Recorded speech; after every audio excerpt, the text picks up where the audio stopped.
শ্ৰীমন্ত শংকৰদেৱ সংঘৰ প্ৰচাৰ শাখাৰ অন্যতম এগৰাকী সদস্যৰ বিষয়ে আজি ক'বলৈ ওলাইছোঁ। যিগৰাকী ব্যক্তিয়ে দিনে নিশাই শংকৰদেৱৰ এক শৰণৰ প্ৰচাৰৰ উদ্দেশ্যে ৰচনা কৰি উলিয়াইছে কেইবাখনো গ্ৰন্থ। দেৰেগাঁও ভৱানীপুৰৰ নিবাসী 1975 চনতে স্নাতক ডিগ্ৰী লৈ অসম কৃষি বিশ্ববিদ্যালয়ৰ শাখা বিষয়া হিচাপে অৱসৰ গ্ৰহণ কৰা কামিনী কুমাৰ দত্তই বন্যা বিপন্না মাজুলীৰ পৰা ভাগৱতৰ সাৰতত্ত্ব গীতাৰ সাৰতত্ত্ব কাঢ়ি আনি ভাগৱতৰ মধু গীতামধু আদি গ্ৰন্থৰ সৃষ্টিৰ সহায়েৰে আপ্ৰাণ চেষ্টা অব্যাহত ৰাখিছে শংকৰদেৱক বিশ্বমুখী কৰাৰ চেষ্টাত। আমি ৰিপৰ্টাৰ লাইভৰ পৰিয়ালৰ পৰাও কামিনী কুমাৰ দত্তৰ এই প্ৰচেষ্টাক সফল হওক বুলি শুভেচ্ছা জ্ঞাপন কৰিলোঁ। ঢেকিয়ালৰ পৰা পংকজ দত্তৰ সহযোগত সৌভিক বৰাৰ প্ৰতিবেদন, ৰিপৰ্টাৰ লাইভ অসম। বৈকুণ্ঠ প্ৰকাশে প্ৰেম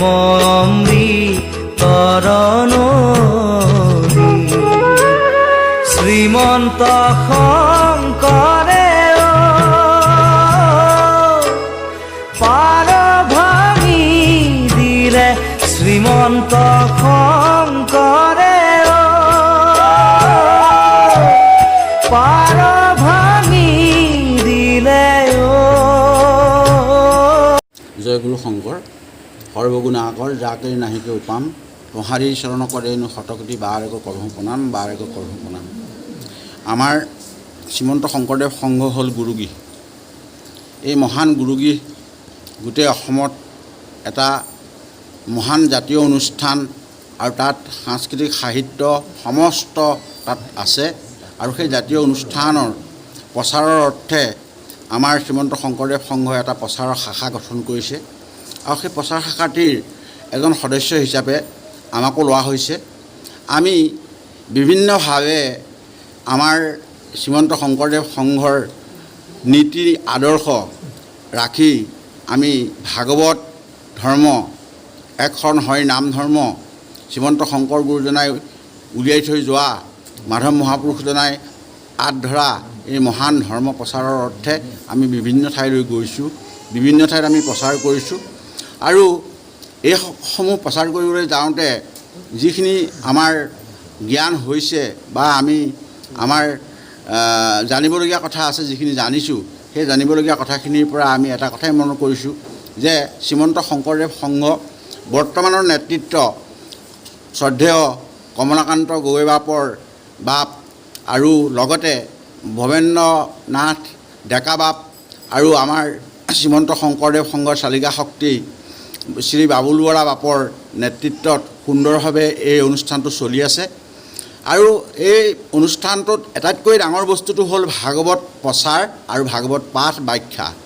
এই বস্তুটো এতিয়া চলি আছে আৰু এই বছৰটোত আমাৰ কৰোণাকাল অহাৰ কাৰণে এই বছৰটোত কিছু শিথিলতা আহিছে। তথাপিতো আমি এই কৰ্মভাগ আমি কম হেৰিয়াত নীতি নিয়ম ৰক্ষা কৰি আমি পালন কৰি আহিছোঁ। আজি আমাৰ পৰম সৌভাগ্য যে আজি আমাৰ লুকুমৈ বৰনামঘৰত আমাৰ সংস্কৃতি শাখাৰ সদস্য মূল সংঘৰ আমাৰ ৰঞ্জিত বৰা বাপজনাই আমাক এই স্থানলৈ নিমন্ত্ৰণ দিলে। আমি আহি ইয়াত উপস্থিত হৈছোঁহি আৰু শ্ৰীমন্ত শংকৰদেৱ সংঘৰ যি নীতি নিয়ম আদৰ্শ, সেই আদৰ্শৰ দ্বাৰা আমি মহাভাগৱতৰ প্ৰচাৰ কৰিম বুলি আমি ভাবিছোঁ। আৰু এই মহাভাগৱত প্ৰচাৰৰ দ্বাৰাই যাতে আমাৰ যিবিলাক মানে অন্যান্য কৰ্ম, বোলে বেদেজাক বিহি আছে তাকে বোলে কৰ্ম বেদেজাক নিষেধিছে সেইটো অকৰ্ম। বেদেনো কি বিহিছে? বোলে কৃষ্ণ বিনে বেদে কিছু নবখানে আন, চাৰিও বেদৰ তত্ত্ব অৰ্থ সিমান। গতিকে এই মহান কথাটো যে কৃষ্ণ বিনে বেদে কিছু নবখানে আন, চাৰিও বেদৰ তত্ত্ব অৰ্থ সিমান, এই কথাটো আমি মনত ৰাখি যে কৃষ্ণই আমাৰ গুৰু, কৃষ্ণই আমাৰ একমাত্ৰ দেৱ আৰু কৃষ্ণই আমাৰ শংকৰ, কৃষ্ণই আমাৰ ভাগৱত। গতিকে এই কথাকেইটা মনত ৰাখি আমি আমাৰ ধৰ্ম প্ৰচাৰত ব্ৰতী হৈছোঁ আৰু আগলৈকো আমি যিকেইদিন সেৱা কৰিব পাৰোঁ এই শ্ৰীমন্ত শংকৰদেৱ সংঘৰ গুৰুগৃহৰ বাবে, সেই সেৱাখিনি আমি আগবঢ়াই যাম।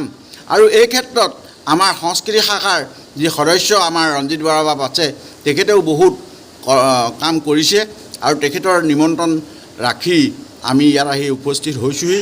গতিকে আমি ভাবিছোঁ যে ভাগৱত ধৰ্ম প্ৰচাৰৰ দ্বাৰাই বহুত কাম আমি আগবঢ়াব পাৰিম আৰু শ্ৰীমন্ত শংকৰদেৱ সংঘ আগন্তুক দিনবিলাকত আগুৱাই গৈ থাকিব আৰু নিশ্চয় এই শ্ৰীমন্ত শংকৰদেৱ সংঘই যি ধৰণে এতিয়া বৰ্তমান বিশ্ববিদ্যালয় স্থাপন কৰিছে, যি ধৰণে এতিয়া বৰ্তমান আমাৰ বেংক স্থাপন কৰিছে, সেই ধৰণে বিশ্ব দৰবাৰত উজ্বলাই তুলিব বুলি শ্ৰীমন্ত শংকৰদেৱ সংঘক উজ্বলাই তুলিব বুলি আমি আশা কৰিছোঁ। গতিকে এই কথাটো আমি আপোনালোকৰ আগত ব্যক্ত কৰিলোঁ।